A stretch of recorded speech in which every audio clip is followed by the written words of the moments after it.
Hi, I'm David Zeiger, and you're here with me at Trailers from Hell. Today I'm going to talk a bit about one of my favorite films, Jim McKay's year 2000 offering, Our Song. Okay, on its face, you could say that Our Song is a story you've seen dozens of times in teen films. Three 15-year-old girls spend the summer navigating the ups and downs of friendship, hapless boyfriends, clueless parents, and the general angst of being a teenager in America. But if you did say that, you clearly have not seen Our Song. It's a film like no other, especially no other teen film. For one thing, the actors playing the three girls are actually teenagers. That right there sets it apart from about 90% of all Hollywood teen films. One of them, by the way, is Kerry Washington in her first leading role. But mostly Our Song has both a sensitivity and an absolute love and respect for all of its characters.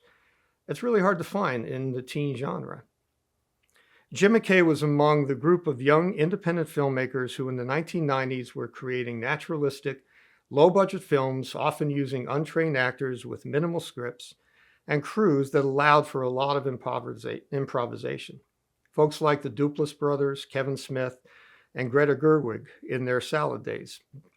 But McKay did something different from most. Instead of gathering a bunch of friends together to make a movie, which is how a lot of these films were made, for his films he looked to the streets of Brooklyn, his hometown, to find characters and stories outside of his own life and experience. For Our Song, he wrote a story about three girls in the largely Black and Latino, at that time, community of Crown Heights.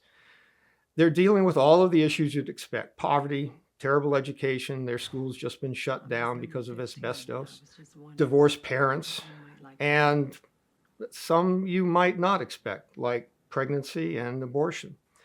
But McKay's film isn't about those things. As he describes it, and it's true, it's about friendship, the thing most important to teenage girls. And he lets his characters live their lives facing difficulties without melodrama or pointed political messages. While writing the script, McKay came across the Jackie Robinson Steppers. It's an incredibly disciplined and entertaining marching band made up of kids from Brooklyn. Watching the group practice and perform, he saw what being in a band meant to the kids in the neighborhood, so he put his three lead actresses in the band and rewrote the story. The girls spent 2 months training with the Steppers before starting rehearsals, and much of the story takes place in the midst of the band. If the film feels like an intimate documentary, which it does, it's partly because much of it really is documentary, but mainly because of McKay's intimate, natural style of filmmaking. It's a gem. And I have to mention the film's theme song, Ooh Child, a sweet, tender ballad about hope, seemingly, or not so seemingly, hopeless times. Ooh Child was a 1970 hit by the Five Stairsteps, a soul group made up of five brothers. It's since been covered over 35 times by everyone from Nina Simone to Lisa Loeb, and it has an extensive cult following, of which I am a very proud member. Putting the icing on the cake of Our Song, it's what the Steppers perform, and a hip-hop version runs through the film. So if you're a new child lover like me, this film is most definitely for you.